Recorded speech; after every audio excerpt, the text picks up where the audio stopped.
सरिला भुवनेश्वर सालिया साही बस्ती उच्छेद अभियान धूलिसात होईछि भुवनेश्वर सालिया साही माटी मिशिछि 554 घर उच्छेद अभियान पर घर छाड़ी बस्ती बासिंदा अनेक लोक अस्थायी भावे पड़ियारे रहिथिले सेमानकु मध्य हटाइबा पई अभियान जारी रखिछि प्रशासन। आज गुरुवार झोटी पकाइथिले मध्य माणबसा करि पारि नाहांती अधारी रहिछि माणबसा एकाम्र कारणु अंधारुआ 13 किलोमीटर रास्ता बाम पार्श्व 200 फुटिया समांतराल रास्तार प्रशस्तीकरण पई उच्छेद नहीं पूर्वरु सालिया साही बस्ती बासिंदा अवगत करिथिला प्रशासन। 3 दिन धरी चलिथिला उच्छेद अभियान 15 रु अधिक जेसीबी मेसिन एवं 200 प्रशासनिक अधिकारी और 11 प्लाटून पुलिस फोर्स जरिया बड़ जबरदखल उच्छेद अभियान चलिथिला। अन्यपटे आवास योजना रे सालिया साहीर जो मानकु घर मिली से बुद्ध विहार आवास को स्थानांतर करा जायछि। लटेरी माध्यम रे लोकंकु घर आवंटन करा जायछि। एबे उच्छेद करा जाउथवा लोकंकु बुद्ध विहार रे थिबा फ्लैट रे रखा जायछि। अन्य किछि लोकंकु स्थानीय गोष्ठी केन्द्र एवं मंडप रे रखा जायछि। जो माने योग्य हिताधिकारी से माने घर पाइबारु आदौ वंचित हेबे नाही। एबे सुद्धा आम पाखरे 455 घर अछि जेते आवश्यक पड़िबो दिया जिवो बोली कहिसंती बीएमसी कमिश्नर।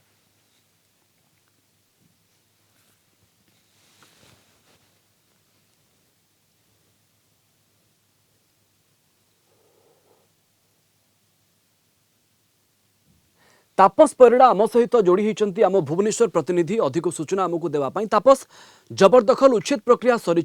किंतु जो माने ए जगार रोते जो मानू विस्थापित कर संतुष्ट तो प्रशासन ए पदक्षेप रे?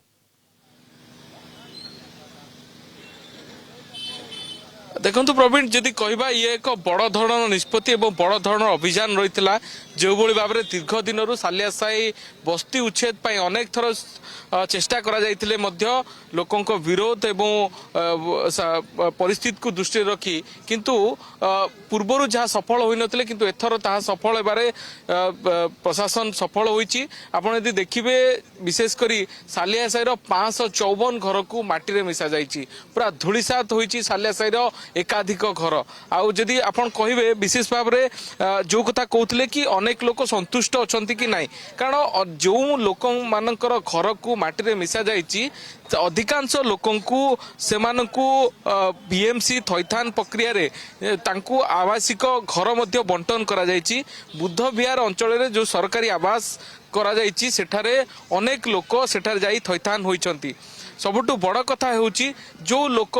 पाई नाहांती अर्थात जो प्रक्रिया रे घर आवंटन होबा कथा से प्रक्रिया रे जो माने वंचित अछंती घर पाई नाहांती सेमानक मध्य रे टिके क्षोभ रहिछि। आ विशेष करी मो कैमरा पर्सन जो देखौछंती सभ्यसाची जो विजुअल आपण देखुछंती जे जो मानकु घर आवंटन हेइनी से माने असंतुष्ट रहिछंती एवं जोति पई से माने घर उच्छेद परे एबे सेही सालिया साही निकट रे एक बॉल पड़िया रहिछि सेहीठारे से माने अस्थायी भाबे रहिथिले किंतु आज संध्या बेले हठात पाखापाखि 100 परिवार एठार अस्थायी भाव रही किंतु संध्या बेले आज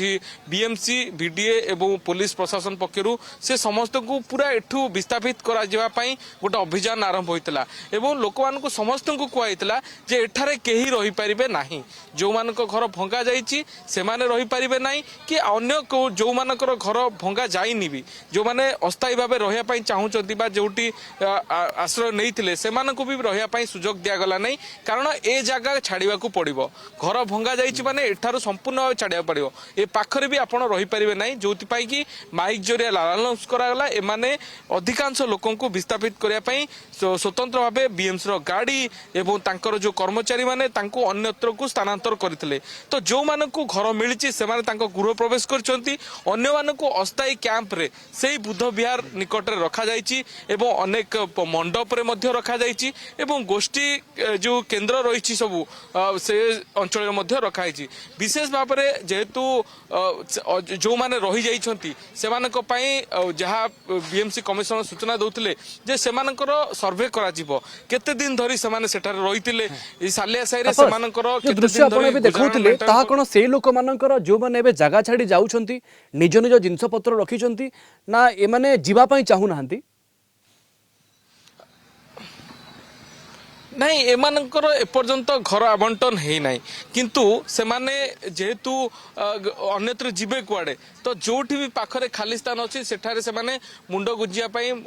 ଗୋଟେ ଅସ୍ଥାୟୀ ଭାବେ ରହିଥିଲେ କିନ୍ତୁ ବିଏମସିର ଯାହା କଡ଼ା ନିଷ୍ପତ୍ତି ଯେ ଏଠାରେ ରହିପାରିବେ ନାହିଁ ସେଥିପାଇଁ ଆପଣ ଦେଖିପାରୁଥିବେ ମୁଁ କ୍ୟାମେରା ପର୍ସନକୁ କହିବି ଦେଖେଇବାକୁ ଚାହିଁବି ଏଇସବୁ ଯେଉଁ ରହିଛି ଏଠାରେ ଆପଣ ଦେଖୁଥିବେ ଭଙ୍ଗାରୁଜା ଅବସ୍ଥାରେ ଏସବୁ ଏଇ ପଡ଼ିଆ ନିକଟରେ ଗୋଟେ ଅସ୍ଥାୟୀ ଭାବେ କ୍ୟାମ୍ପ କରି ପାଖାପାଖି 100ରୁ ଉର୍ଦ୍ଧ୍ୱ ପରିବାର ଏଠାରେ ଥିଲେ କିନ୍ତୁ ଆଜି ସନ୍ଧ୍ୟାବେଳେ ହଠାତ୍ ବିଏମସି ପକ୍ଷରୁ ନିଷ୍ପତ୍ତି ନିଆଗଲା କୌଣସି ଲୋକ ଏଠାରେ ରହିବେ ନାହିଁ ଯଦି ରହିବେ ତାହେଲେ ବୁଦ୍ଧ ବିହାର ନିକଟର ସେ ଯେଉଁ ସରକାରୀ ଆବାସ ରହିଛି ତା ପାଖରେ ଅସ୍ଥାୟୀ କ୍ୟାମ୍ପ କରାଯାଇଛି ସେଇଠାରେ ରହିବେ ଏବଂ ସେମାନଙ୍କ ଭିତରେ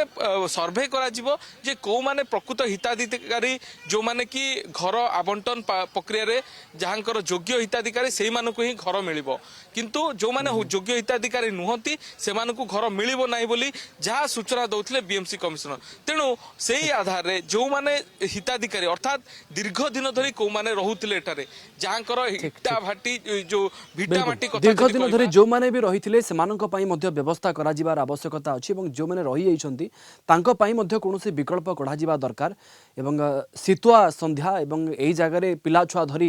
ଏତେ ସମୟ ବାହାରେ ରହିବା ବି ଠିକ୍ ନୁହେଁ ଆପଣଙ୍କୁ ଧନ୍ୟବାଦ ଦେବି ତାପସ ତମାମ ଦୃଶ୍ୟ ଆମ ଦର୍ଶକଙ୍କ ଆଗରେ ରଖିଥିବାରୁ ତାପସ ପରିଡ଼ା ଆମ ଭୁବନେଶ୍ୱର ପ୍ରତିନିଧି ଆମ ସହିତ ଯୋଡ଼ି ହୋଇଥିଲେ ଅଧିକ ସୂଚନା ଦେଉଥିଲେ।